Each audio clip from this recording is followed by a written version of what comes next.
Sound. Right, guys, welcome to the third episode of the Wafflin podcast. Got a very special guest today. The Elliot Jordan Experience. It is the Elliot Jordan Experience, isn't it? Yeah, full on D. Yeah. Who is a professional wrestler. So how are you doing today, mate? You alright? Yeah, I'm doing good, thanks, Joe. How about yourself? Getting there, mate. Obviously, we had a bit of trouble with the public transport getting here, but it's one of them, innit? It's life, innit? With weather and things always is, innit? We're here now, though, so it's all good. So how's things on the wrestling side of things, alright? Yeah, things are going good at the moment. Obviously, just a little bit banged up as always in that, but now regular matches, regular shows, everything's going well at the moment. Yeah. Nothing too serious banged up wise. Oh nah. You had dodgy knee and stuff like that. Yeah, just the odd little ache and things. You always wake up in the morning with something new. But it's the age though, isn't it, mate? Yeah. At my age, I've got dodgy knees and stuff like that. I remember when it was right knee and left knee. Now it's good knee and bad knee. Like, yeah. So your next match is Sunday? My next match is this Sunday, yes. Do believe that's actually getting announced tonight as we're speaking now. Oh. So I'm going to be defending my Relentless Division Championship in a scramble match. And the first opponent is Man Like Darius. I'm a friend of Man Like Darius. I didn't realise it was a multi-man match. Yeah, Yeah. I went to school with Darius. No. I've wrestled him a couple of times. This will be the first time we've ever locked horns on one of the Kamikaze main shows, though, so I'm excited for it, yeah. Is the scramble match working the same way as a WWE scramble match where everyone's in the ring at the same time? Yeah, the 6-man well, I think 6-man. Just a multi-man, 1-4 to a finish. Oh, sick. Loads of chaos, a few dives probably. It's going to be great. It's going to be a good one. That's in Cov, yeah? Yeah, this Sunday, Coventry, the Empire, Kamikaze Pro. It's the 6th anniversary show. They've even got a couple of cage matches. It's a big one. Yeah, I was going to say, because I follow them on Instagram, and it's the 6 years just flew by, because before the podcast started, I was saying I haven't been to a show for like 5 years, and that feels like it was the other month that I went to it, do you know what I mean? Oh, it's crazy. I remember, I think it was the second anniversary show was when I was around about then, and the last 4 years since then, like, completely flew by, completely. So I remember when they started off in the Cadbury Club in Bourneville, and is the Empire in Coventry bigger? Yeah, I think you can. The maximum capacity, I think, is something like 500 and something. Yeah, there. I think I've been there once for an enemy gig, which was a bit raucous. Because obviously they were a home time band, but I wasn't really paying attention to the size of the venue, innit? I think it's a great venue because you've got like the 2 levels as well, so you could have loads of people around the ring. You've then got like a first level where the bar is, and then there's a second one as well. So when it's busy, God, it feels proper around. Yeah, because I've been to a few progress shows at the O2 Academy, but they don't open the top, and I've always thought, why not? Oh yeah, it's great. Yeah, because it's the loudness of it. You'll encapsulate the ring with a noise anyway, but with that extra level as well. It's one of them, innit? Oh yeah, 100%. I'd like to see them do it, because I'd like to go to the Empire and see one. I didn't even know they didn't, to be fair, at Progress. It makes no sense to me. If you've got the space, let people in. Yeah. Let people in to watch it, but I don't think I've been to 3 or 4 now at the O2 Academy. It's always sold out. So I'm like, why not do a special one? But I don't know if it's because of O2 regulations or what, because I know they use a lot of O2 Academies and stuff like that, so it might be one of them. Yeah, it could be something like that. But obviously, how health and safety always plays a point. I mean, Luke Douglas nearly got through off the balcony by Dan Maloney. Not my last match, but the one before that, Luke nearly fell 30 feet, so we don't want no fans to be doing that. Yeah, I think it was Progress's first show in Brighton or Bournemouth or somewhere like that, and there was just like no stage, and it was, say, an old building with balconies and stuff like that, and they said before the show no dives off there, but Jimmy Havoc was on the card, so you know it was going to happen. So, yeah. I think he tweeted afterwards, I don't think I'm going to be allowed back, but cheers. Oh, bless him. Yeah. So how did you come up with the name? Because for me, obviously the first thing someone sees is your picture and the name has to, much like with Darius, Man Like Darius, I think that's a brilliant name. Oh, Same with yours, it's just, it sets it up already, doesn't it? Because you can have a plain name. And oh yeah, you could have just apply, if it was just Elliot Jordan, for example, even if it was just like the Experience Elliot Jordan, it just wouldn't have the same. Just wouldn't be the same. No, did you start off just with Elliot Jordan? Yeah, I was actually. What did I start off? When I first started, I was the Wolf of Broad Street, Elliot Jordan. I like that. Because my shoot name's Elliot, and then we were like, oh, well, Jordan Belfort from Wolf of Wall Street, we'll just make it Elliot Jordan. I did that character for about maybe a year as I was first going through. But I didn't really... I probably wasn't playing it to me as well as I could. I didn't really enjoy it, so to speak. I was sitting with the guy who trained me, James, and he just turned around to me and said, "Yeah, I think we need to sort your character out." And I used to get so much stick for being bald. Wrestling fans. You do though, don't you? Yeah, wrestling fans are just bullies. Before they even knew who I was, they're just straight on. You got your head on upside down, mate. Do one. That's the classic one, isn't it? So he literally says to me, "I think we need to do something around this." And I think it was the match before. I had it on my gear. It actually said the Elliot Jordan Experience, and I used to point and say, "Oh, this is the Elliot Jordan Experience." And I was like, "Oh, why don't I just do that as the character?" Like when the commentators, if they were like, "Oh, Elliot Jordan was doing this," they'd be like, "No, they have to say the Elliot Jordan Experience," and it just grew like that. I just become a lot more confident. I enjoyed it a lot more. I probably couldn't put my finger on anything specific and say this is what the Elliot Jordan Experience is. It literally is just an extension of myself now. Yeah, sometimes that's the best thing, though, isn't it? Oh yeah, I mean that doesn't mean I spend my days calling people out like virgins and all stuff like that, like I do at the wrestling. But it's just, I feel like when I'm in there, it's just more just myself, turned up a little bit. Yeah, I think it's that one thing that obviously not everybody likes pro wrestling. I totally get that, because I love it purely because not from a nostalgia point of view, but when you look at it from the outside, it's a bit mental, isn't it? Well, it's the stupidest thing in the world. It's so stupid. You've got two people, let's say a normal match, you've got two people dressed up in spandex, pretending to have a fight and hurt each other. It's stupid as hell, but it's the most wonderful, crazy, chaotic thing. You could do anything. Literally anything can happen in a wrestling show, in just a wrestling match. It's beautiful. I remember one of the WWE tours. It was Shawn Michaels versus Ric Flair, and I saw Ric Flair's arse, and I was just like, I'm seeing this 50-year-old man's arse here. I was like 10 at the time, and it's just like, even back then I was just like, this is a bit weird. But you know it's gonna be. Yeah. And I get people was like, oh, it's fake and all that sort of stuff. It is. I mean, it's pre-planned. Yeah, but say it like it's an insult. Yeah. It's like, you know it's fake, right? No, I didn't know. I thought it was completely real. But it's like you'll go to a cinema, no one comes out of the cinema. You know that's not real, don't you? It's like you don't go for the realism. You go to be entertained. Like things with a wrestling show, you could go and see two guys have a back and forth match, 20 minutes of solid action. You could see someone grab someone's dick and get flipped over. Yeah, like classic Joe Ryan thing, isn't it? You can see literally both ends of the spectrum. You're gonna be catered to. Like there's gonna be something for everything. Everything goes, and it's just one of the most fun things in the world. And I love both aspects of seeing technical wrestling, and I love that sort of stuff because I like MMA as well. Oh, so, yeah. Olympic wrestling, I will sit down and watch that at the Olympics. Oh, most people don't, but I was like that. Two people just going at it like that because it's one-on-one, isn't it? Yeah. Obviously, with wrestling, it's a bit staged and you know what you're doing, where it's going, but it's still a scene to see, isn't it? But then I love the flips as well, and people doing somersaults. Oh yeah, because I can't do that. So if I can see somebody else do that, it's one of them. No, you got to appreciate. Like some people only like one certain style of wrestling. Each their own, and I mean, I like it all. I think there's a place for everything. There's a place for death matches. There's a place for intergender wrestling. There's a place for just your normal one-on-ones, and there's a place for comedy. Like, wrestling, it's just crazy and chaos. I don't think anyone could say this is wrestling because it's always evolving, always changing, and people have just got to change with it and things what the fans want. And yeah, talking about intergender matches, do you approach them differently?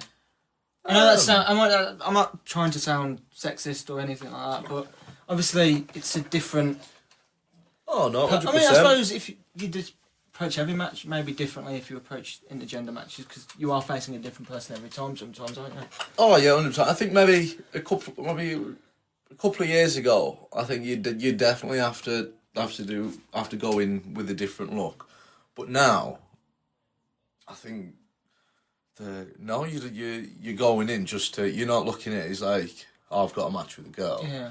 You're like, oh, I've got a match with this person. We're just gonna go out there and have a match. Like, some of my most favourite matches have been intergender matches. I wrestled Millie McKenzie. We didn't do anything that you wouldn't like that. Yeah, we wouldn't have done. Yeah, she German suplexed me a load of times. She's a machine, isn't she? I've seen her live a couple of times, and it's like, I don't know how tall she is, but she doesn't seem. I've only ever been like across the table, obviously when you do merch and stuff and said hello, and but she's not taller than me. She's a bit skinnier than me. Oh, yeah, she's not the tallest. I was like, Jesus Christ, how do you pick up so and so? And I'm just like, nah.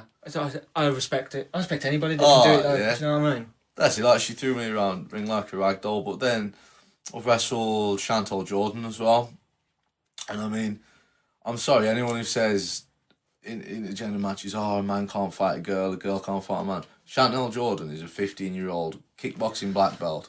She trains MMA with guys. We've done shoot wrestling training before, and I've seen people that have got about 6 stone on her, and she'll put them down. Like, she can legit take on guys. Yeah. So that's gonna come into the match sort of thing. Like, it's not guy versus girl. It's just person versus person. Yeah. With intergender match, it just all depends who you're wrestling and things. Like, I had a match with Lana Austin, and I thought going into that was my first thing. It was Millie was my first one. I went in the match with Lana, and I was thinking, oh, Lana's got the big character, I got the big character. Maybe this is going to be a little different to what I'm used to. Yeah. But it wasn't. Like, it was a bit of a comedy match. We had Sean Devine in there. He gave me 2 yellow cards, and I got sent off and things. But it was a hard hitting match, and it's exactly how it should be. And sorry to interrupt, that's how I see it now. It's not person, it's character versus character. Exactly, yeah. Because I saw a 6-man tag match the last time I went to Progress, and it was Session Math. I know it might have been 6-man, it might have been just 2-on-2. It was Session Math was on one team, and Ginny was on the other, and they're like the two polar opposites of characters. Yeah. There's the posh one, the heel, and there's the party loving crazy face. Yeah. And I just wanted to see what they would do, and it was brilliant. See, that's what intergender wrestling, it gives so many different options and so many things, just so many more opportunities and things to do on shows and that. And I think I don't care who I'm wrestling. You want me to wrestle a guy? Sound. You want me to wrestle a girl? Sound. Well, wrestling's wrestling. Yeah. Like, it's the way it is. Yeah. Yeah, I've never seen one live. I mean, I'd love to, but I don't know if Progress have ever done one. I've only ever been to Progress recently, but I saw clips of the Chantal versus Joey Janela match.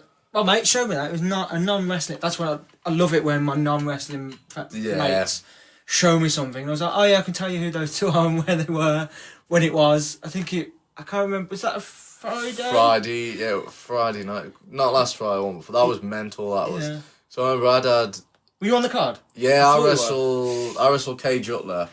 You defended your title? Yeah, defending my title in a Luke Douglas in a lift match. So we had Luke in the lift all match. It was so much fun. I really enjoyed that one. But then I remember after the match, they got this really nice chicken shop outside Coventry. So I was like, right, we're gonna go and get some chicken, and we'll find somewhere to watch Chantal and Joey. And then I'm in chicken shop, and someone says, oh, it's already started. So I was like, oh, man, I'm going to have to run back in now. And next thing I know, it's Joey, General and Chantal in the chicken shop. Someone got DDT'd onto a table. I'm just there like, oh, don't put the camera on me or something. I was like, oh. And then I see her get pile drived onto a car. Oh my God. Like, that girl is she's already blown up, but she's 15 now. By the time she's 18, she's gone. Like, she's up there. She's signed to someone. Her life is made now. To be honest, yeah. That's the thing that scares me, especially with the women, because obviously the past couple of years, the women have become a bit more, not mainstream, but a bit more main event focused sometimes. Yeah. Doing big matches, because Joey Janela's an international wrestler. Right? No, 100%. She's just signed with AEW in America. So how young they are as well, because Chantal's 15. I think Millie was 15, 16 when she started. Obviously, Paige was 12. Yeah. Obviously, but she came from the Knight family, so it's a bit different. But it's the age that strikes me as well. See, she's young, but to me, it's like in any sport. If you're good enough, you should be in it. But Chantal's been training she's been training as long as I've been.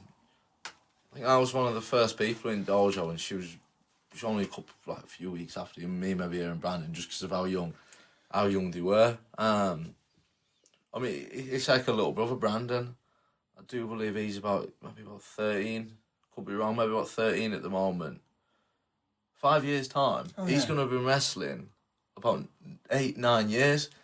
Before his first match, he's a veteran. Yeah. Like, it's crazy. Oh, it's crazy. Like, I love it because I'll watch them in training. They'll wrestle each other, and it's like you could have that match on a proper show. Like, they are that good and things. But yeah, she's gonna smash it and go top. She's like my little wrestling sister, so I'm just so proud of her. So proud of her. That's what I'm like with people I've seen come up. Like, I remember first watching Pro Wrestling when it went on demand, and see like Haskins' rise for the title, and finally meeting him when I started to go to shows and stuff like that. It's nice, more. You go on journeys with him, because it's like, people ask me why do I watch wrestling. It's like, imagine a storyline on a soap that lasts a month. I've seen people develop over 10 years on telly. Like someone a Triple H or a Shawn Michaels. If they're on telly for 10 years, it's the same. Like I said, it's the same character. It goes on so many different journeys, and yes, some of it's a bit exaggerated, but it's got to be. See, that's what it's about, though. You see these people who they'll watch EastEnders like every week for 20 years or something. Wrestling's the same. Yeah. You're watching. It's just a story. It's just in EastEnders. They have pints in the Vic. In wrestling, we'll batter each other, and it's physical. It's just another form of storytelling for me. It doesn't matter whether it's a film, a theatre play, a musical, wrestling. It's all just storytelling, and it's always going to entertain people. Yeah. Because I count down to days when I can next go to one. Like I say, me and my mate have only been going to Progress more recently, and we've been trying to get to a Kamikaze pro wrestling show. But every time, like I said before the podcast, every time I see it's on, it's the day of, and I'm like, oh man. Well, yeah, get your on this Sunday at the Empire. Sunday after the Cabri Club. Yeah, that's the one we're Club going to try and go to. Yeah. I'm at a gig on Sunday. I'm going to see Stray Cats in the O2 Academy. Oh yeah, you get to see a Roulette Rumble if you go down there, and they're amazing. It's a Royal Rumble. A legit shoot. Like, the fans will pull the names out of the hat. So we're all standing backstage, legit don't know who is gonna come out next. It causes chaos. Yeah, because absolute chaos. I remember seeing an interview with Edge. I think it was with Inside the Ropes with Kenny McIntosh. And he was like, and Kenny was just like, how do you book a Rumble? And he was like, it's as crazy as you think it is, because anything, with 30 people in there, and they pushed it up to 40 in the past couple of years. You don't know, do you? With the WE as well, he's saying it's chaos there when they're planning that I can't think of it, they're meticulously. Yeah. On our Rumble, it's just like, fans have drawn this person out. All right, you got fire, your music's hit, you got to get in the ring. And you got like the promoter there saying, try and do this. But we've done it before where it's ended up with like every single face on the card in the ring at the same time. And it's like, it's just crazy. But now there's so much fun. Like, you should get yourself down to that one if you can. It'd be good. How have you found the fans? Do you ever had a negative, bad experience with a fan? Because I've seen a few stuff bashing about this week on the internet where, unfortunately, women have been grabbed by fans in Mexico and stuff like that. I saw that clip of it was Scarlet Bordeaux, wasn't it? Yeah. I saw a clip and it like that fan legit just grabs her. Yeah. And stuff like that. I know she put on the post I saw that she didn't realise, and it's probably lucky for the fan that she didn't realise, because you just can't do it. Like, there's rules. Like, wrestling shows aren't strict or anything. They're just, everyone's there to have fun. But you try and grab a performer, don't matter who you are, you got to look after yourself. There's that famous clip of Stone Cold versus Triple H. Someone comes in to jump Stone Cold. Triple H nearly kills the man. Well, that's it. You don't know what they have. Like, where I sit, it's fine in the ring, and someone slides in the ring, Especially if they're behind you. Exactly. How do I know? They haven't got a knife. They haven't got something. It sounds far fetched, but you just don't know. Yeah, I know 100%. If I'm in ring and some fan slides in, I'm thinking about my safety. I'm thinking about my opponent's safety. Like they'd be getting a kicking sort of thing. Yeah. And look, I've only been to one where someone was squaring up to Joseph Connors, and I was like, chill out. But he was probably Joseph Connors' age. He was clearly drunk. Yeah. And I was like, mate, you're going to regret this tomorrow when your mates tell you this. Like, you're going to watch this back on video, and it's like, oh, I squared up to Joseph Connors, and your mates are going to be like, yeah, you're an idiot. It's not real. It goes back to that, and it's not real. Yeah, he's playing a character, but if you see the bad guy from EastEnders in the street, you're not going to swear up to him for killing his missus, are you? It's not real. So, I'm surprised to know if that has actually started on me, to be honest, because the amount of verbal abuse and stuff I'll give, like, all good spirited, all good spirited and that, but like, I love fans chanting like wank, like, especially at the Empire. Most of the fans will be standing there chanting wanker, wanker. I love it. It's great, but like, I'll give the fans so much back. Just a bit of banter, a bit of verbal abuse and stuff. And I've never had one person really get offended or like try and jump the barrier on me or anything. It's so like take Zach Gibson for example. The man loves the heat. Yeah. Because the song's made up to. I mean, fans take their shoes off. That's it, when he comes out, which is the most pro wrestling thing I've ever seen in my life, and I love it. Oh, it's great. But I've been on the edge on the entranceway and stuck my middle finger up into his face because it's what you do. But then on the interval, I've gone to shake his hand. I was like, good match and stuff like that. Like, yeah. That's it. It's that level of respect and stuff. Like you want to boo the bad guys. You really want to boo someone. Like, I was just like, I love it. Like when I'm in ring and the fans are giving me the "you got your head on upside down" or "baldy" all the time. They're singing in a cool chant and stuff. And like, on one hand, I'm acting as though I'm annoyed about it, like giving it them back. But really, I'm just like, this is exactly what I want. It's perfect. You're doing your job properly, don't you? Exactly. I remember when I was a kid, you were a bit more involved, like a bit more. I hate so and so because they've done this and that. But now I'm just like, the guy's doing his job properly. Yeah. And if I'm entertained by it, I'm going to give it back because it shows that you or whatever other heel or whatever a face is doing their job properly and getting the reaction that the promoter and they want in it. Oh, that's it, 100%. Yeah, I don't think there's many heels left who just have a natural heat to them, sort of thing. Like, I'm just disliked. Yeah. I mean, get heat in the Arctic at this show, I tell you. Yeah. I think that's, and like you say, it's a dying art. 'Cause I can only think of, like, I've seen clips of you and with the audience, and I've been live for like someone like Zach Gibson, and it is the fundamentals of wrestling, isn't it? It's always bad guy versus good guy, and like you say, I don't know if it's due to, I don't know what it's due down to, whether it's no more kayfabe not really existing anymore, or the internet and something like that. But it's hard to be a bad guy all the time. Well, it's hard to keep up that illusion of a bad guy all the time, isn't it? 100%, because like in today's world, like wrestling fans they're not gonna boo the heel. Just because they know that they have to, sort of thing. You've got to earn that heat, and it is a lot harder than people think. But I mean, in today's world, like 20 years ago, you were a face or you were a heel. In today's society, it's just different, I think. So I could go out and I did one against David Starr. We had a match, back and forth, we'll hold for hold, like move for move, a really good match. And they kind of treated me. I was quite heely at the start, but I was getting treated like a face and stuff doing it, because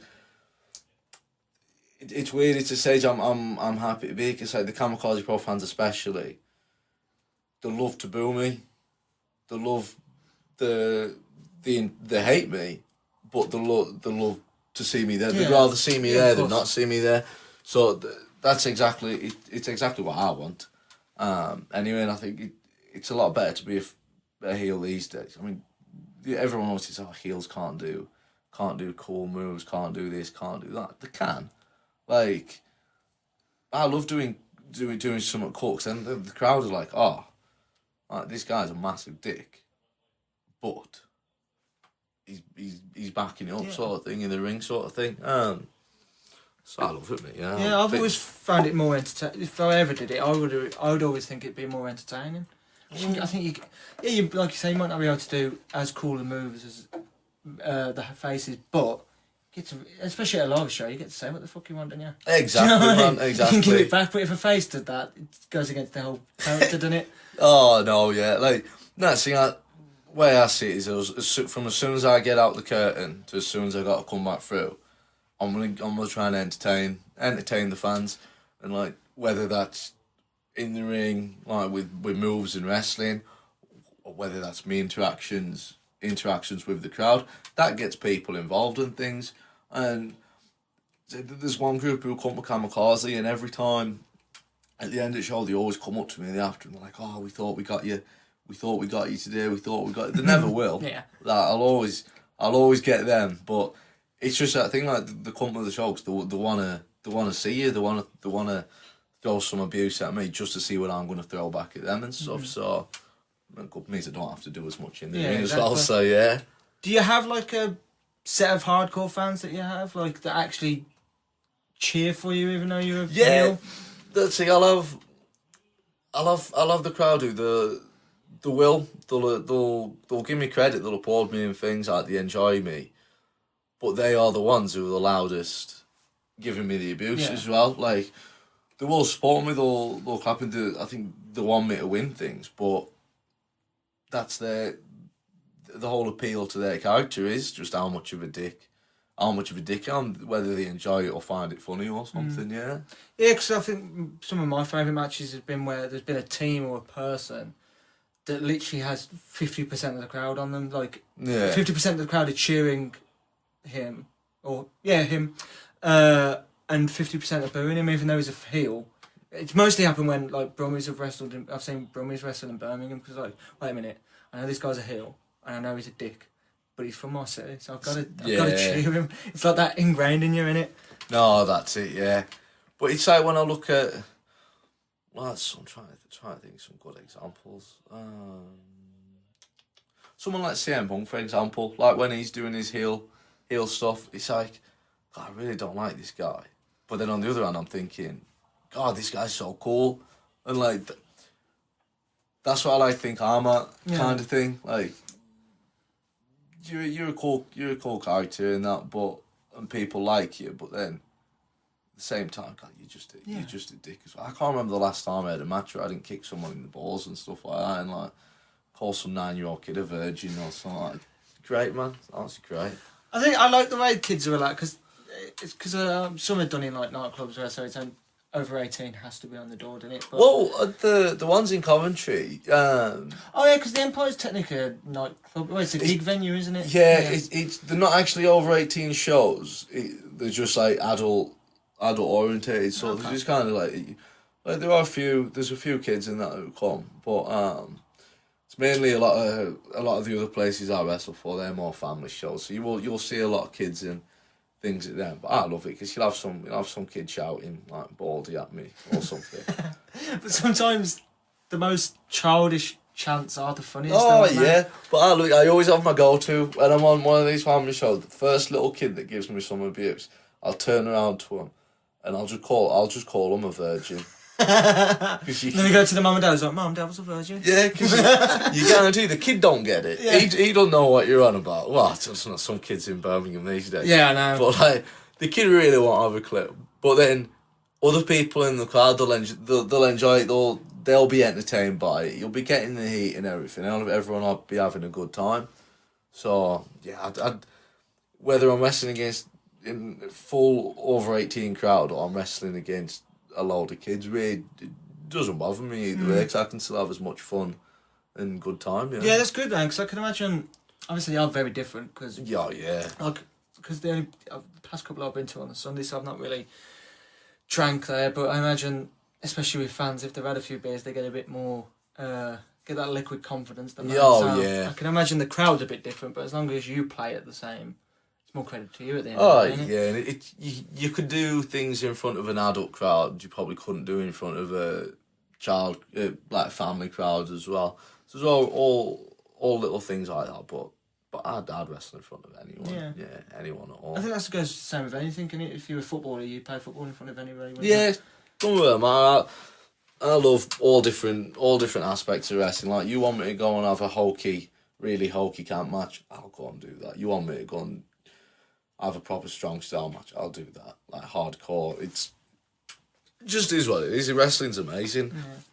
All forms. I think, some people don't get the variety because they've only seen one certain company, whether it, obviously the most famous being WWE. Yeah.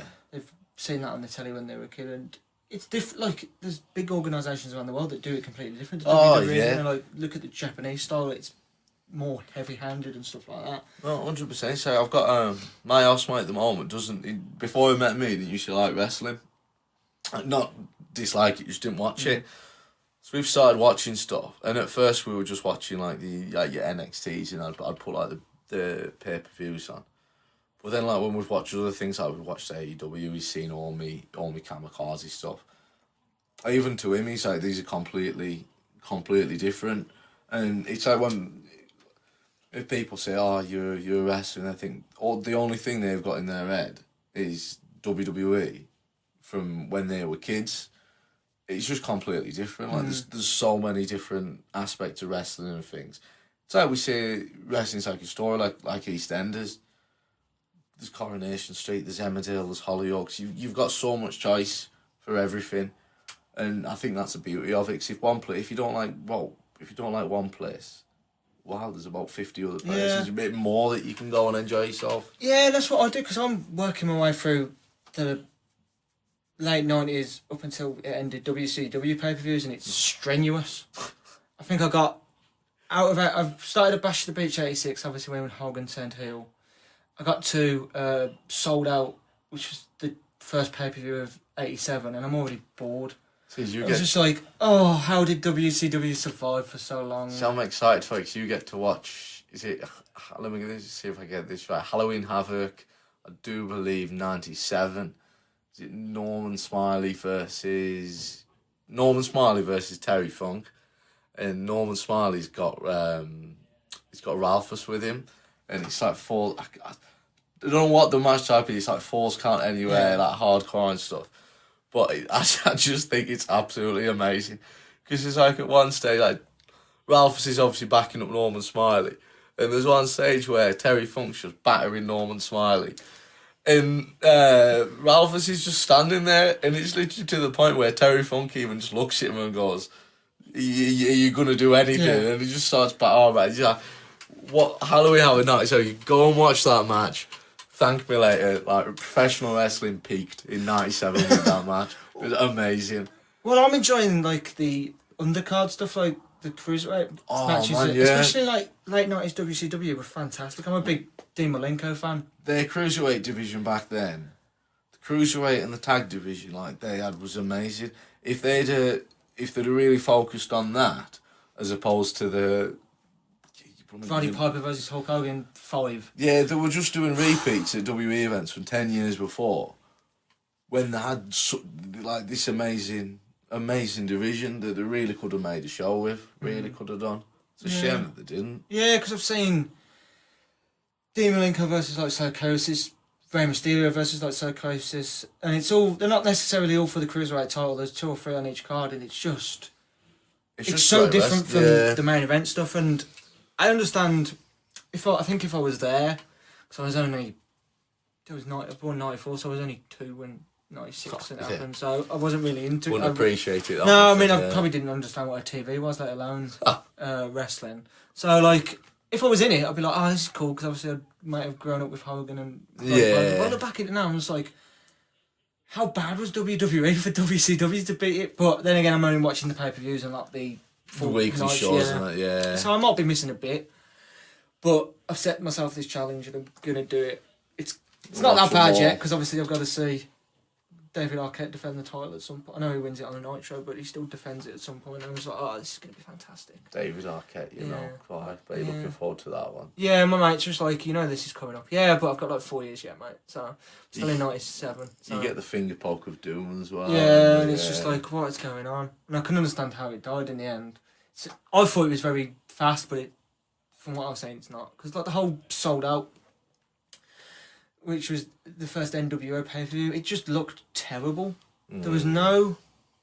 The stage was really weird. It was like... Have you watched the first Sold Out? I think so. I think it rings a bell. There's like a live band, but it's not that loud, and like there's a staggered stage, and then every other match they're picking Mr. NWO, and it's not my taste of women, shall we say? Yeah. And it's just like, and then there was NWO. Obviously, every ref there, I think it was Nick Patrick who was in the NWO, but not really in the NWO. But then people in the NWO still lost, which was obviously from a story point good. But then again, if they control the whole pay-per-view, even if you think it's real, they're going to do anything to win. So, but yeah. It's crazy. I think WCW, they just let too many of the top guys just control their own creativity, and I think it just never worked out. Because I think you had too many big egos bouncing off each other, and no one really cared about just the actual wrestling side, you know. But I think it's very interesting to see what's going to happen now. So you've got AEW and WWE. For me, I think it's makes AEW is going to be on ITV, like ITV4. Yeah, ITV4. I was going to say, is it Channel 5, but it is ITV4, isn't it? And WWE have just moved. They're moving to BT. I think they've just killed. I think they've killed the UK audience now. Cause why? Like, no one really has BT anyway. All BT's got is Champions League. So yeah, a few people might have it during the season, but no one's going to really have it in the off season, and no parents are going to go and buy BT Sport for the kids just to watch WWE.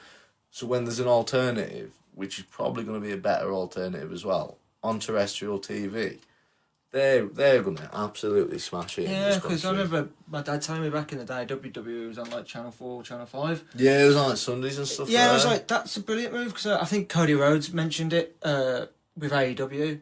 Like, I get BT because my mum and dad have Virgin, so it's free with that. Oh, but some people, like you say, some people don't. Most people don't, yeah. And even with the football, even with Premier League now, you've got to have Sky Sports, BT, and there's a few games on Amazon Prime this season as well. So you've got to subscribe to 3 different things. To get it, no one's going to want it. No, and I get it's a money thing, because at the end of the day, it's a business, but you're losing your second biggest market outside the United States. That's it. It baffles me. Like, they've had the Sky deal for 30 years. Like, they should be bending over backwards to be keeping that, and especially when they've got the competition going on a extraterrestrial TV. Well, especially because Sky Sports is owned by Fox now, and SmackDown's on Fox soon, so they've already got that in there. Because I think I forget this all the time. Like, and then Fox is owned by Disney, I think. So I think WWE is technically owned by Disney, or Fox owned Disney, or the other way around. So yeah, so I don't know why they haven't, because like you say, they're gonna drop viewers like anything, can they? I mean, I'll watch AEW because I watched Double or Nothing. I loved it. That and all in that Dustin Rhodes versus Cody. Well, is it Cody Rhodes or is it Cody? I think it's just Cody. Yeah. I liked what they did when they announced him. Because they had Cody with Brandy Rhodes, because obviously they can say Brandy Rhodes and that. But that match, oh my god. Jesus, I love that match. How old's Dustin? 52, 54? I think so, yeah. And like, I get that he doesn't do it every week, but even at that age, just to do it once for half hour, it's just like, wow. Oh my, just like that match as well. It was perfect. Yeah. I thought, like, if I don't really care about Meltzer and his reviews in that. No, neither do I. I'm a big. There's no way you can be rating like the Omega Jericho. I really love the match, but there's no way you're telling me that or any of the ones he's done as 7 stars are better than Goldust. Yeah, there's people not Goldust, sorry, Dustin Rhodes. Yeah. There's people on the internet that live by it, and I'm just like, whoa. For me, I'd rather just watch it myself. Oh, and if I like it, I like it. If I don't like it, I don't like it. Because like my favourite match of all time is AJ Styles versus Christopher Daniels versus Samoa Joe. I think because they did 2. I think it's the second one at one of the TNA pay-per-views. And that got 5 stars, but it didn't get. I didn't like it just because it got 5 stars after Dave Meltzer. I got it because I watched it, and it was like prime. Yeah, I was like 12 or 13. I was like, this is amazing. So that's what cracks me. It's like you might come backstage and one person will be like, "No, that wasn't very good, man. You didn't do this, you didn't do this, you didn't do this." someone else is going to tell you something completely different. Someone else completely different. Someone else completely different.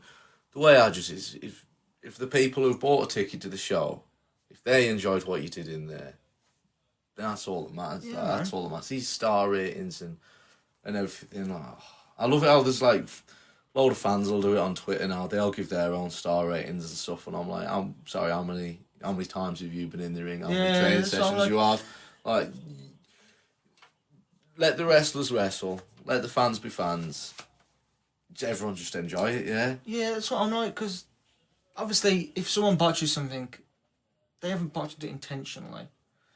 So if you go in and it's like, oh, I've given this 1 star because they did this and this wrong, I'm just like, yeah, but dude, did you enjoy it? That's it, yeah. And if you enjoyed it, if there's 9 things you enjoyed and 4 things you didn't, you enjoyed it overall, do you know what I mean? Yeah, that's it. In today's world, some people are just too critical and things like. You go back and you watch like mid-80s WF, the matches were just so different, and you would notice like a lot more mistakes and things, just because they were just working. They were just calling all they were working. It was natural, but it seemed a lot more like an actual fight in a wrestling match as opposed to choreographed acrobatics and things. I think the 80s was a good time. Yeah. Not as much like flippy stuff. Like, it was just solid wrestling. It can get a bit boring. No, I think, but it's samey, isn't it? Yeah, it's back to what we said about there being so many different styles of it and stuff. Like, yeah, I've seen a couple of like the Will Ospreay and the Ricochet match from a couple of years ago. Everyone raved about it. First time I watched it, I was like, oh wow, this is really cool. But then the second time I watched it, I was like, oh, I thought it was cool, but I mean, oh yeah, this is just a load of. To me, it was just a load of cool moves put together and things like that. But then, like, you watch a match like the Goldust. I keep saying Goldust. I'm gonna get sued. Dustin and Cody. Like, yeah, they had a couple of like cool high swaps, but it would just work story, and it was sucked you in with the emotions. And it was beautiful, and well, yeah, everyone's got their own preference and things, but I'd rather go out and have a match like that than go out and do a load of cool spots and stuff. Because like I remember first time seeing Will Ospreay, and he was one of those people that I didn't think I'd ever get to see. Because obviously working in Japan, he's moving out there now to work there full time. I was like, oh god, I'm never gonna get to see Will, even though he's one of my favourites. And then he got announced to a Progress show, and I was like, fuck yes. Yeah, and I was okay with the amount of stuff he did because it's what I wanted, and it's probably the only time unless I go over. I mean, I'd love to go over to the Tokyo Dome and watch New Japan, but unless he comes back and does some indie shows over here, I'm probably never going to get to see him live again. So for me, it was I real sort of match for me. Do you know what I mean? I know what you mean. Well, like the way I see it is, if you have a wrestling show and you got like I don't know, so you got 10 wrestlers on there. If you had 10 Will Ospreays, it's going to be good like the first time, but it's not going to... Yeah, by the main event, you're going to be knackered and stuff and just bored. You need variety. You need your hold for holds, your spot fests, your hardcore, your multi-mans, just to keep everything fresh and things like that, yeah. Yeah, because I remember seeing War Machine, who are now War Raiders in WWE, so I might get sued now. Obviously, they're big men. They're like over 300 pounds, but they're doing flips. So it's the same thing, but because it's from someone who typically doesn't look like it. Like they're doing cartwheels and backflips, and they don't look the most fittest people in the world, but that's their style in it. They are hard hitting people. They'll go and do that, yeah. And I've seen them, and I was blown away. And then as soon as the bell rung, they were under the ropes, got their suitcases from under the ring, and started to sell merch. I was like, that is what I want. Like, I get... Fair play to them, mate. That's what I want. I want to see that like, they were talking to fans still sweating, but I was like, this is what... Because this is before... I think they were New Japan, IWGP heavyweight tag team champs at the time. Oh. So it was 3 or 4 years ago, maybe? 3? I don't know. So, like, they had the belts with them, and it was like, we are making money, but you know, if you're not trying to make money, you're not going to make it, are you? No, yeah, they are grown up. Kamikaze had them, I think, about 3 years ago. And they Did they? Yeah, they did Aston Uni. I can't remember. I know they wrestled, I do believe it was James Gallagher, the Kamikaze trainer. I believe it was Damien Dunn. I believe it was them two versus War Raiders, and everyone said they were just the nicest guys and things, like soft as hell. Yeah, I didn't stop for merch because I only had so much money. I mean, I wanted a Mark Haskins t-shirt, so I stopped and said hello because I was like, dude, how? I was just like, how do you do it? And I was like, that's what we do. And that's at the end of the day, isn't it? Where was it? The Aston Uni, was it in like the Student Union building? Yeah. Yeah. Oh, okay. Because I've been on my guild at my uni at UCB, so I've been in contact with people at Aston and Cov and UOB, and I was like, because I'm sure I've seen somebody else. Might have been that show that I'm remembering, because obviously if you see Aston Uni, Student Union, I was like, because a few bands played the bigger unis, Student Union, for like gigs and stuff, didn't they? Surprising that no one plays Birmingham. It's like the second city. Like, it's a massive city and things like. Surely people like big bands would want to come play. I went uni in Middlesbrough and they'd get like big acts there. That's fucking Middlesbrough, mate. Yeah. Like, I was talking about this with my mate the other day. Like Primal Scream were touring for their greatest hits or farewell tour, but they're not playing Birmingham. It's like I get Wolverhampton. Wolverhampton's got the stadiums, which is lovely, and there's another one in Wolverhampton that escaping me, and I get that because they are close. But then again, I'm not going to travel to Wolverhampton for a gig. I've done it once, but Wolverhampton's Wolverhampton. Yeah, like, no one wants to go to Wolverhampton. But yeah, I was like, I saw Alice in Chains the other week. I'm gonna have to drop this. I saw Backstreet Boys on Saturday. I would more than happily go and see Backstreet Boys. To be fair, so good. I can My imagine. mates was like, "Why are you going to see the Backstreet Boys?" I was like, "Because when I was a kid, they were like I didn't really get into like indie music until like Franz Ferdinand and the Arctic Monkeys. Yeah, but before that, it was the Backstreet Boys and Robbie Williams. Because that's always that was what was on the radio for me. Yeah, and that's what smash it. And I was them like, two. Oh. And it got announced. I put in the group chat for my uni mates. It's like, who wants to come see Backstreet Boys? And bear in mind, it's people I used to be on the guild with, and it was me and two other guys, and the rest of the girls. And one of the girls was like, "I'm coming." I was like, "Yes!" So hyped, isn't it? When I were at uni, like Five were on. I went to see Five. Went to see Blazing Squad. I was like, "Get me there!" Yeah.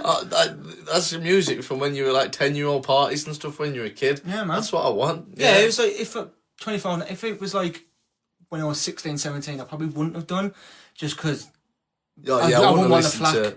I wouldn't want the piss taken out of me.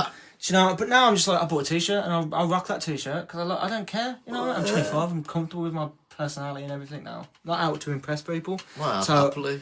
Best gig of my life. Oh, and my dad was just like, I go to my gigs with my dad a lot. We've been to see Sabbath. We've been to see AC/DC. And when I told him I'm going to see Backstreet Boys, I was like, he just looked at me like, "You sure?" I was like, "Yeah, I fucking love it." AC/DC like, to Black Sabbath to the Backstreet Boys. Yeah, man, that's what my dad was like. But you like this and this? I was like, "Yeah, but I love the Backstreet Boys." Well, I say you upgraded. It's funny 'cause we always play Backstreet Boys at this show because there's a show I do in Wolves called Waffle Pro Wrestling, and me and Colin, he's the announcer and one of the promoters for Kamikaze. So we love all the cheesy music like that. And the promoter always has backstage, he'll have his laptop and he'll be playing his own playlist and things.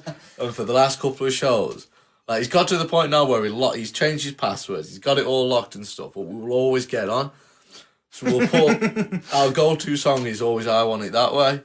So imagine we've got this blaring out over the speakers, and then there's always at least 5 or 6 of us backstage. You'll start with just me and Colin, and then they'll end up being like about 5 or 6 of us just belting out I Want It That Way. Dude, I lost my voice. Oh, it's amazing, yeah. They played, on the official set list it was 32 songs, but most of the songs off the new album they just did snippets of for like the verse and chorus. See, I don't want to listen to the new ones. I want it that way, like Larger Than Life. Oh, mate, I came out of there sweating because I was in the Arena Birmingham.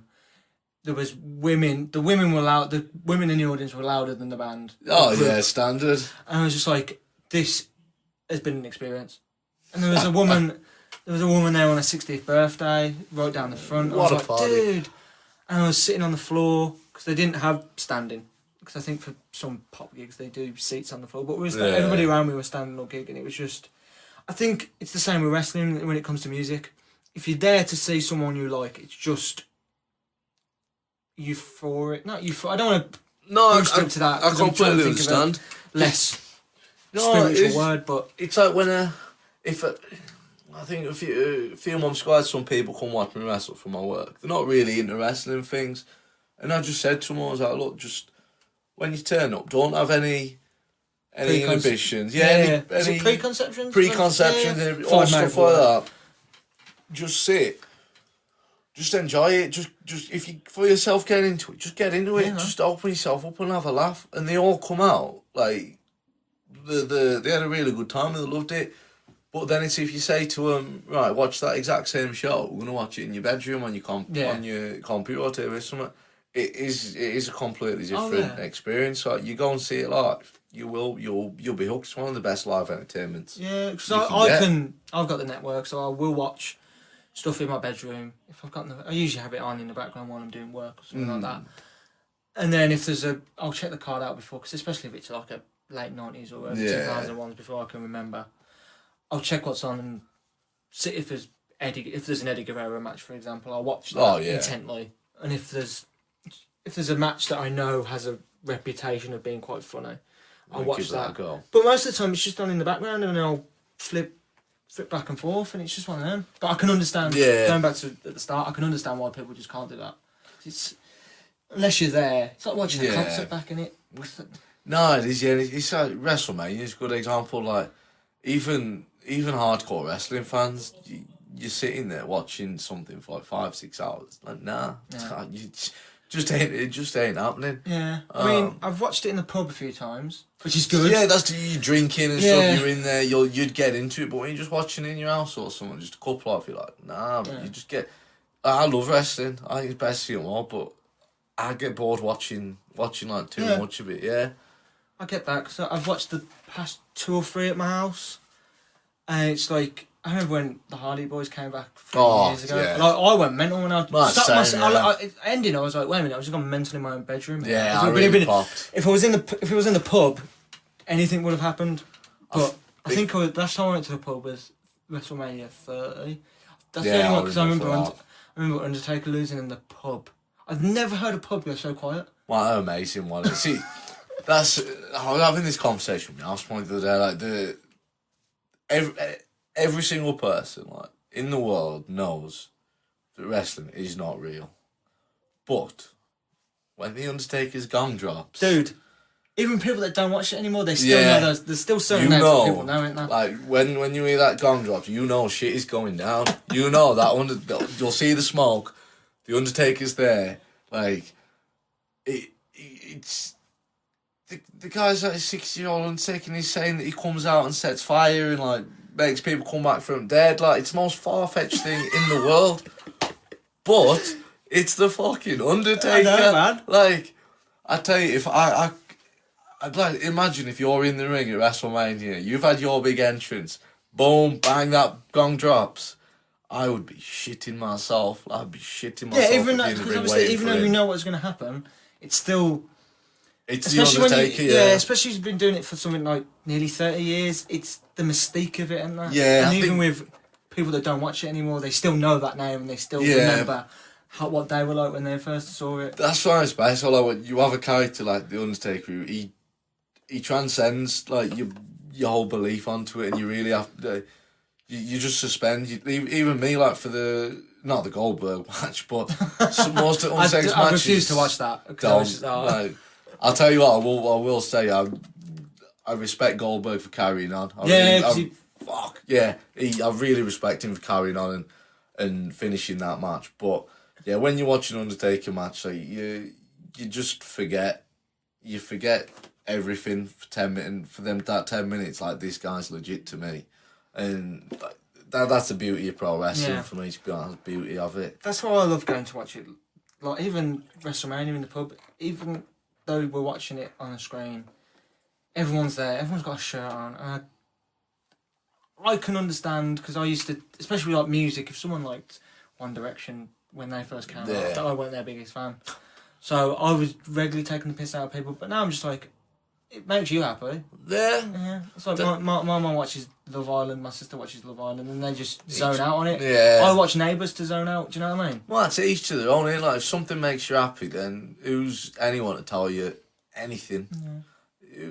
No one can say, oh, that's stupid. Like, no, it's not. Yeah. Like, it might be stupid to you, but Yeah, there's that's me it. and 100 other people watching, no, me and That's it. 500 people watching it live that don't think it's stupid. yeah, I mean, I think bloody, like, golf and darts, I think they're just daft and that. Do you not watch the darts? Nah, I've been one, but I used to play darts when I was younger, but, like, I think they're just daft and things, but then I'm not gonna say to someone, oh, what you think and what you enjoy doing with your time is stupid. Like, it's just not.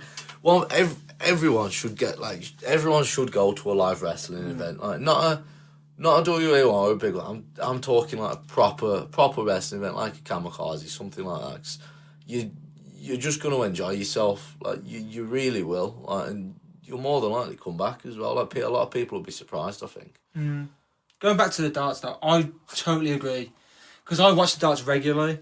Like, I always have done with my dad. We always used to watch the World Championships in December.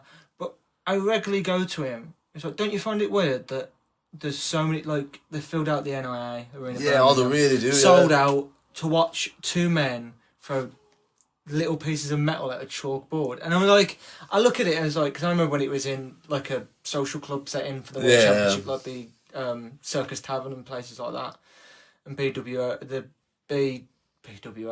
BDO were up north somewhere, and it was just like small social clubs where independent wrestling probably would have happened. Yeah. Their World Championships is there, and now it's gone to big thousand seats. Yeah. And I was like, this is mental.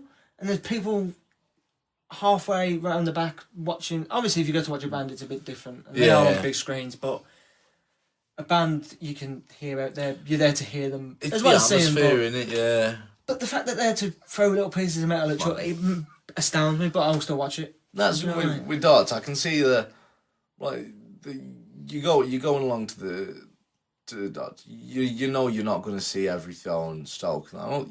If you were there for that, you'd have it's the atmosphere, the camaraderie, the drinking, the good time, sort of things. I do get it. I just can't be doing with it. Yeah, I say this about football as well. If I wasn't brought up with football and brought up with darts, I probably wouldn't like them now, because they are, especially looking at it now, I don't like the way football's turned from where it was when I was a kid. Oh yeah, 100% agree, to be honest. And then darts as well. If someone told me now at 25 to watch two men throw pieces of metal at chalkboard, I'd be like, no, shut up, it's stupid. It sounds stupid, but because it's the nostalgia and I know what the atmosphere is like. Same with wrestling. It all blends into one, doesn't it? See, that's sort of like that's one of the appeals to me about wrestling. I was like, I don't want to sit and watch a 90-minute football match. Like, I was brought up in a big football family. I love football for most of my life and that, but now it just bores me. But like, I can go and watch two crazy characters going out there for 20 minutes, and I'm gonna be entertained for all of it, have a good time, enjoy myself, and that. And like, wrestling's just the best thing ever, man, innit? Like. So where are you originally from? Is it Middlesbrough? Originally I'm from Middlesbrough.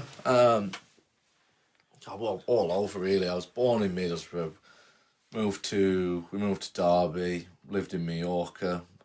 Moved back to Derby. Back to Middlesbrough for a few years. Went to uni up there, and then I came.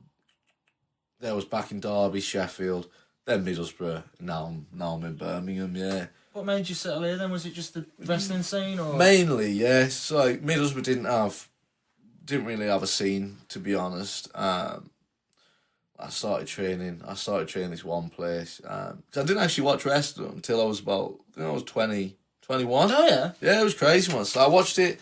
Didn't have Sky and that when I was a kid, so I had like SmackDown 1 and 2 of the games. Then we were at uni and we had our uni house. Wrestling was just on one night.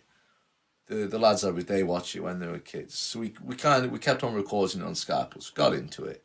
And then a guy at my work, he was like, "Oh, you trains and that? Like, come on down." So I went down. At the time, I thought it was the best thing ever. Looking back, I'm like, Jesus Christ, how can that be called a wrestling place? Yeah. But I stayed up there for a few months and that. Like, I had a couple, I wouldn't really call them matches on shows or anything. But then I got offered a transfer with work down here. Okay. And I knew that the wrestling was a lot better and bigger down here than it was up there. So I came down here within about a month of being here. The Kamikaze Bro Dojo had set up. Yeah, because I remember that setting up. That was 4 years ago, maybe. 4, maybe. I think I had my debut in May 2015, and I've been training it. So towards the end of 2014, it set up.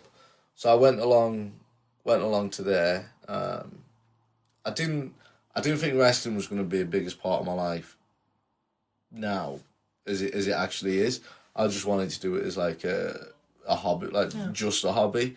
And then I just started training, and then just gone from there. Yes, I stayed in Birmingham just over 5 years. I've been here now just for the wrestling. Wouldn't change it for the world. Yeah, I was going to say Middlesbrough. I can't think of any promotions that run out of Middlesbrough. I know Defiant run out of Newcastle, but that's only past 2 years or something like that. There was one in Middlesbrough called it was called 3 Count Wrestling, 3CW, and a couple of months when I decided I want to give this a go, it took me about 7 or 8 months to actually go and do it.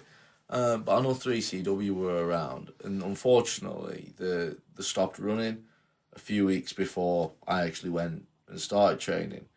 And then a year or two after I was in Birmingham, they've started back up again. So I'm hoping, I'm pretty sure they are still around. It's a name I recognise, because as soon as you get into wrestling, you hear. Especially if you look into a certain, especially an indie wrestler, they obviously don't just wrestle like you. They don't just wrestle for one company exclusively, because I think only Kamikaze only do shows around Birmingham. Someone a bit bigger goes up and down the country, don't they? So that's it. I want to be wrestling as many places as I can. Every Friday, Saturday, Sunday, I'd love to be wrestling somewhere. I'd love to go back up to Middlesbrough to wrestle, because I've never actually wrestled in Middlesbrough before. So that would be really cool. But the local West Midlands scene that's constantly getting better. We got Kamikaze here. You've got Fight Club in Wolves. We've got the promotion. You've got Wafflin. We've got Nothing But Wrestling, which the more local around here. Those two. But it's crazy. You can get couple of good wrestling shows around here every on the regular. And then even I know WWE have always coming here. TNA used to come here, the big companies, and then even the bigger regional ones like Progress and ICW do a few shows a year down here. I can't remember the last ICW one, but I know they've definitely done some down here. It's crazy, because I went to a WE show when they were in Birmingham a couple of weeks ago, and it was the first time I'd ever been to a WE show since I started wrestling, so about 5-6 years now, and I couldn't understand why people pay the prices. Oh no, to go and see that, because you will get a much better, like WWE UK. That's different. That's fine, but I'm talking like the WWE live shows and things like. Pay a lot less money, go and see a lot better quality wrestling show at an independent. Someone like Kamikaze, go along there. You're gonna have a great time. You're probably gonna have. I'm not saying it's better quality wrestling because they're better wrestlers. I'm not. But you're close. It's almost because you're closer. WWE can't do as much. We have a lot more freedom and things like. The live shows are hands down the Kamikaze Pro live shows, should I say, even they're more entertaining than your £30-40 WWE shows. I went to see a TNA taping once. It was I hated it. I was so bored. Go to an indie wrestling show. You're spending anywhere from £6 to maybe £15 a ticket. You're gonna have a really good time. I guarantee it. I think the most I've paid is $25, but then again. You get. I mean, I spend more because you buy T-shirts and stuff like that. But you actually get to meet the people, and obviously they're not in character all the time, especially not on the breaks. But you still get to meet them, and obviously they give you a picture if you want a picture for free. Obviously you've got to pay for merch, but the nicest people in the world. Yeah, it's a lot. You have a much better experience. I think people really get surprised by it. Yeah. it's good. Have you been keeping up with WWE NXT UK? I did. Like when NXT UK first started, I kept up with it a lot. But it's just tough because when it's on, that's like Wednesdays is one of the Kamikaze training days. Yeah. So I'm always there, and then I get in. I'll go straight to bed for work the next morning. So having time to actually sit and watch wrestling is quite rare these days. And when I do get the time, I want to watch different. I don't want to be like watching WWE things. I want to watch like just all sorts, like other mainly just independent companies in the UK and stuff. But I've seen some of the stuff they're doing is like really good. Like they got some of the guys on like Jack Stars. I'm a massive fan of him. So if ever he's on, I will look out for it and things like that. All I got to say while I'm on the subject of NXT UK, I do think it's an absolute travesty that the Hunter brothers. I was thinking this actually because they are very well known, aren't they? And they do awesome matches. I've never seen them live, but the Hunters are the best tag team like this country's ever produced. I think they're absolutely amazing. Like their outlook on wrestling, they could wrestle someone who's never been in a wrestling ring before in their life. They are having a good match with them. Like it's amazing. Two of the nicest blokes in the world. Two of the best wrestlers. Yeah, because I can only think of 4, maybe 5 tag teams they've got at the minute in NXT UK. There's Mark Andrews and Flash Morgan Webster, who I berate because I'm a bit of a punk. I used to be a greaser, so because he's a mod, I'm the only one that boos, like at progress shows when he's been on. I'm the only one that boos him. Everyone else loves him. I was like, no, I can't. You can't do it now. Yeah, there's obviously Mustache Mountain. There's whatever tag team they're going to bring out of Imperium, and that's the 4 Germans. Isn't it? And then there's Grizzled Primate. Grizzled Young Vets are obviously the tag team champs, and then Primate and Mark Hitchum. I think that's his last name. Wild Boar. Mike. Hitchman. Yeah, that's the one. Yeah. That's why I was confused. And I was like, there's only still like 5 teams. So I don't know, they're going to need a few more, aren't they? Oh, yeah. I mean, I can't take anything away from any of them teams. No, they're all absolutely fantastic. I just think, the Hunters, like, they really deserve it, I think. I'd love to see Jim and Lee getting the appreciation that they deserve. Yeah, because I've never seen them live, but once you get involved in the scene, as you will, you'll hear about them, don't you? They're held with very high. Oh, the highest. Yeah, the highest. Like, it's not just they're held in such high regard because the wrestling's amazing and things, but as people, they're just top quality. They're nice to be around at shows. Like, it's one good thing I do like about wrestling at the moment. Like, there doesn't seem to be many dicks or anything. Like, yeah. I genuinely can't remember the last time I was at a show, and I was like, I can't be doing with this guy. I can't be doing with this girl. So there's none of that anymore. Like, everyone's out to look after each other and things like that. Yeah, that's good, man. Because I get that sense. Obviously, my only interactions is I've seen a few pro wrestlers in the wild, like at train stations and stuff. In the wild. Yeah, but other than that, even just behind merch tables, they're all having a chat. Do you know what I mean? Yeah. And it seems very pally. Even if they're on opposite ends, they're still. Oh, can I borrow? It's simple as can I borrow a pen? I mean, it's like do you know what I mean? It's the whole I'm going in there, my life's in your hands sort of thing. So the relationships I have with like wrestlers is different to the relationship I have with people who aren't. Like it's just really exciting if it's stupid. It's like you'll be saying to your mate, yeah, you kick me in the face, I'll do this, we'll get up, yeah, kick me in the face, get something like that. It just ain't normal. So the relationships you have with the people you're doing this with are just going to be, it's just going to be that bit stronger. And things like that, it's beautiful because of it, yeah.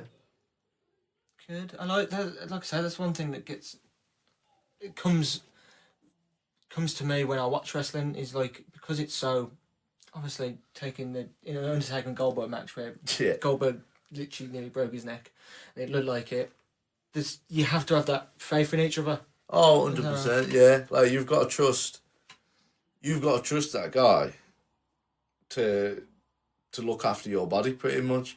Like there's loads loads of little things can go wrong. Like, if you're just off by a millimetre and you slip a little bit, you're breaking your neck, you ain't walking again.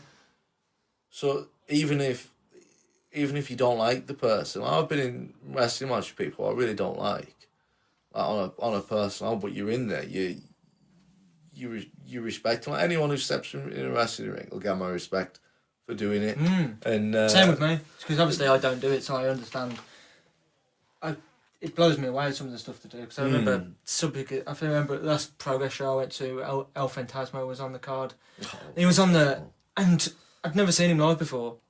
He was on the top rope, springboard up onto it, landed on the middle rope, or the bottom rope, so I had to do the splits a bit to get onto it, because I think one of the opponents went for him, and it was a dodge, but I was like, even if he's got to have so much self-confidence to do that, because obviously if he fucks that up, his bollocks are going on a rod of metal on it, so I imagine it's even more for the other person. Oh, yeah, I mean, I think I was one of his first matches over in the UK, wrestled each other for Kamikaze. And like he did, like Undertaker does the old school. So he goes up and he does that, but he walks all the way around three corners of the ring. I think he did that in the match, but I can't remember if it was the same sequence or not. And he did that to me. I'm on the Ed Scissors and I'm on the outside. And he was like, I'm gonna run up, I'm gonna jump up to the top, do a dive and this. And I was thinking, that'd be sweet, that'd be cool. And I'm on the outside. And I've just never seen someone as fast as that. It's like, all of a sudden, bang, he's there, and I was like, oh, wow, like, he does defy the law, he does defy the laws of physics. There are a few. I'll give him that, yeah. I know he's just signed with, I don't know if he's in New Japan now, him and one of the Bullet Club members who just won the IWGP tag titles. I saw that, yeah. I don't know if it was just a house show or what, but yeah, and more power to him. Do you know what I mean? Fair play. Yeah. Fair play. Well, I want everyone in wrestling to do well. 'Cause I mean, I love it loads. So I love it loads. Everyone involved in it, we're all involved because we love it. And if you can spend your life doing what you love, that's the ideal. That's the ideal one, really. Have you got a favourite match? I suppose you get that. That's probably the number one. Is it favourite match I've been in? Yeah, in fact, do both. All right. Do both. Favourite match I've been in, that's easy actually. Wrestling 4 this Friday just gone. Yeah. No, not this Friday, just gone. One before. It was a charity show. We do I think this is the third one we've done. Like the guy who runs them, Alex Talbot, like absolutely amazing. Can't fault him. It's the third time he's pretty much sold out the venue. We did one for a Daisy Garland, which is like this little girl who was sick. I can't for the life of me think what the last one was. But this one we did wrestling for Click Sergeant, Young Lives vs Cancer. I got to wrestle this guy called 2K. Wanted to wrestle him for a good few years now. He's got a really silly kit. He comes out like a confetti cannon. So he comes out with 2 confetti guns. And we built... It was amazing. Like we at the start of the match, I just attacked him. Then we're on outside the ring. He's chopping me. And he goes, we're going to charge £1 to anyone. And he found who wants to chop me. Everything going to charity. And we raised 158 quid. I'm on outside and Talbot, the promoter, was holding me. And like a minute before we'd started this, he was like, you've already done 10, you need to be taking it home. And then he's holding me up saying, you got to take, people are throwing 10s and 5s in there and that. Then it's like old school ECW. Oh, it was great, Sandman was caning Dreamer on the back and Dreamer one more. Well, it was crazy. That some fan gave me a Jaeger bomb, so I was happy. But then he hit me with... Was that during the chop? During the chop off, yeah. And then we get back in the ring, Keynes, he does the big rock comeback, the big clothesline spine buster, hits me with rock bottom, gives me people's elbow, there was a 619 in there. I came back and hit him with a stunner. That's what I was putting on me. I hit him with a stunner. When I landed, I even went did the jacks up on for and things, and then because he'd come out with confetti guns, we did a bit where we were both in the corners and we picked it up. So we turned around and look at each other, point these guns at each other, fire. Obviously, we did the double down. And I'm lying on ground, I don't know why, but the ref's one of my best friends in wrestling, Steve Walker, fantastic ref as well. And he was just standing there. So I did the whole Undertaker sit-up, shot him, lying down, and I'm like, why is he still standing? He's standing like he shot. So I sat up again and was like, go down, Steve, shot him. And what did we do for the finish of the match was nothing spectacular now, but that's just the most fun match I've ever had. Apart from that one, I got to wrestle David Starr. Yeah, I was when you mentioned it earlier, I was just like, because I've never seen him live. But it's weak as that match. Like, I was on a decent run at Kamikaze. Like, I think was this before you won the title? Yeah, I'd maybe done about 4 or 5 main shows in a row at this point, so getting a bit of momentum. And then the David Starr match kind of just put me not on the map, but I got a lot more eyes on me. Yeah, it's like a rub, innit? Yeah, he was it's a good rub towards you, innit? He was the Ric Flair to my like Sting sort of thing. So for actual wrestling, it'd be that one. But for the fun of it was me versus Tukey. My favourite WWE match, you know. Or anything outside. To be fair, favourite just wrestling match. It's going to have to be the match that got me into wrestling. So, God, this is a little bit embarrassing, to be honest. And the first, and I said, like, when we were in the uni house, we watched the Raws and SmackDowns, and it was building up to a pay-per-view, and the pay-per-view was bragging rights 2010. And I remember it was Edge and Mysterio on the same team for SmackDown. Alberto Del Rio screws Mysterio up. He's out, and it's just, I think Edge he did a couple of spears, a couple of executions. He basically took out most of the Team Raw on his own. Rey Mysterio comes down. They worked it. They made the save. And like looking back, yeah, there's been thousands and thousands of wrestling matches better than that, and that have entertained me more and popped me more. But just because that one was the first like real experience of it, I was watching it live, thinking, God, this is the coolest shit in the world. So probably that one has to be that. I'm like that with like one of my favourite wrestlers of all time is Triple H, because when I was a kid, he was the man. Like, and you grow up and learn why he was the man, and you look back and he should have lost some matches, but to me, he was the player. He's just the man. Triple H, just the game. Yeah. Like, same with AJ Styles. When I first started to watch TNA, he was the guy, and I'd never thought I'd see the day when he wrestled for WWE. Oh, and he did. I was like, I don't care what he does. It's just still blows my mind today that he's there. Yeah, yeah. It is crazy. Like I saw a photo the other day, and it was like, who was it? It was AJ Styles, Samoa Joe. There was basically all the ones who were in TNA like at the same time. Oh yeah, a few years ago, and now they're all like the main eventers in WWE, and it was like, yeah, like people like obviously not main event, but like Bobby Roode and EC3. Oh yeah, that's it. Yeah, like I'm sure Eric Dixie. Young. Super EY. I'm sure Dixie's sitting there just like, oh yeah. All right, Vince. Do you watch TNA? I used to. I used to watch it religiously. I don't really watch as much wrestling I like. You know, just 'cause I don't have the time. So I like to prioritise like myself. I'm going through a bit of a New Japan stage at the moment. Like the G1's on as well. So that'll probably be the only wrestling outside of like.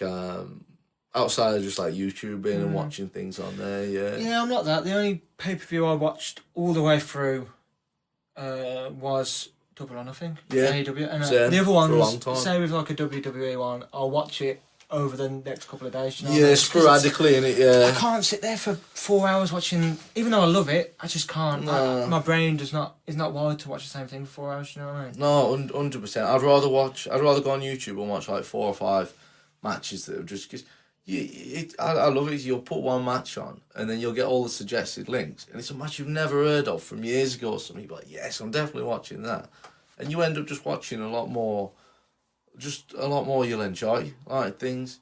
Oh, one match randomly come on my YouTube over there, actually. It was, I can't remember the pay-per-view, but it was Rey Mysterio versus Eddie Guerrero, one of the earlier matches, when Ray is in the all purple. Oh, that is a Halloween Havoc. That is maybe. I've only watched.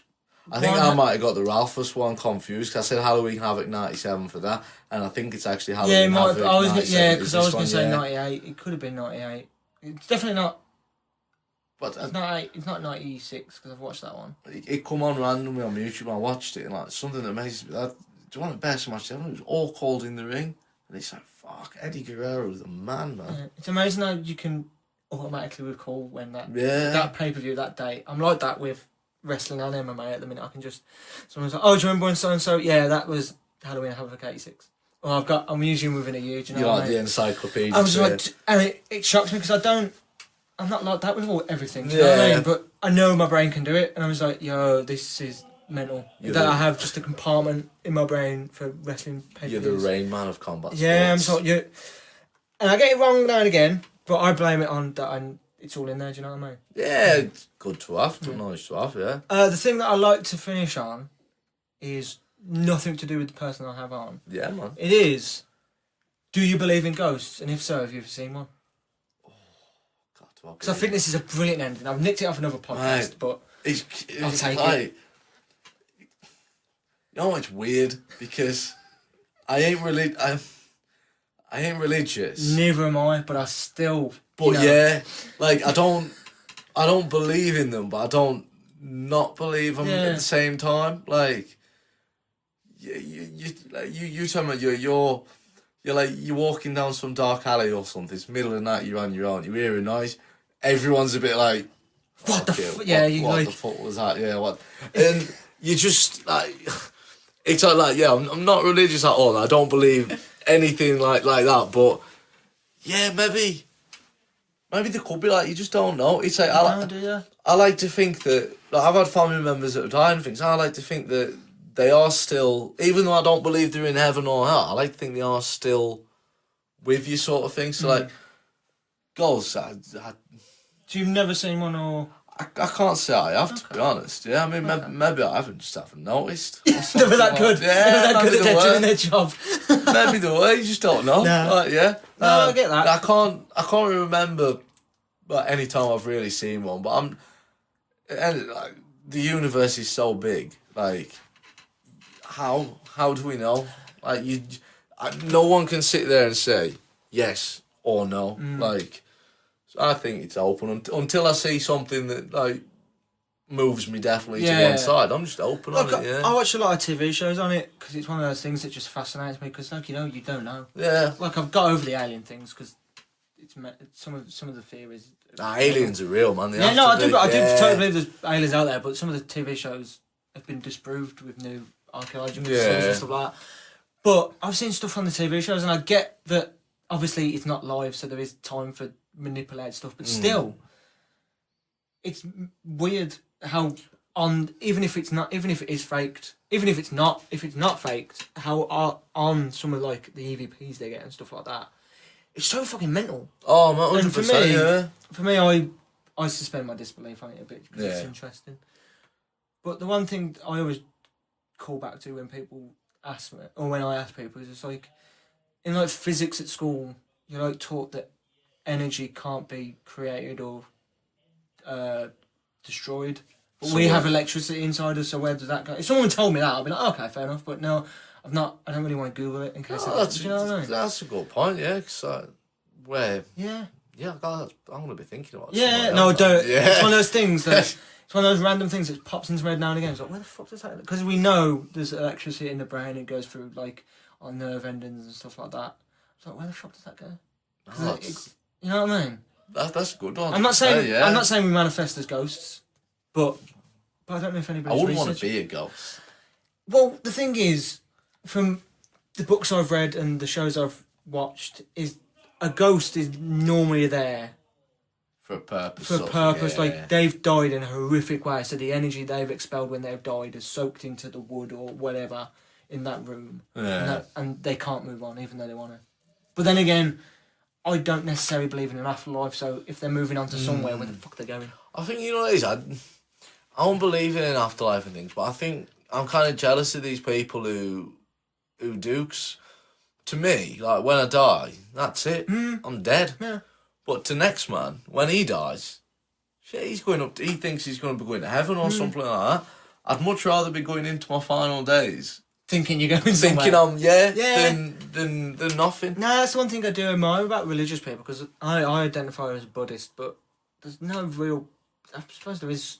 Depends what branch of Buddhism. Reincarnation, isn't it? Yeah, like some outcrops of Buddhism think of reincarnation, some think of an afterlife, but I just take bits from which one everyone's to suit me. So I don't know. I'm gonna. I'd love to get somebody on that can answer these questions. It's only one way to find out. Isn't it? It's only one way to find out. But thank you for coming on, mate. No, that was good. That was a good job. I had a lot of fun doing that. Cheers. Yeah. I'll put your Instagram and that in the description on YouTube if people want to follow you. No, but if not, follow me. Yeah, I'll put Kamikazes in there as well. But yeah, if you're free, if you've got kids, whatever, take your kids down to watch the wrestling, man. It's a good afternoon out, isn't it? It's only like 3 or 4 hours, so. Well, that's it. Yeah, you 3 hours. Like you could easily take family of 4 for like 30 quid. You could go with your mates and stuff. You never know. You might just have a great time and come back for more. Yeah. But thanks for listening, guys, and I'll see you next time.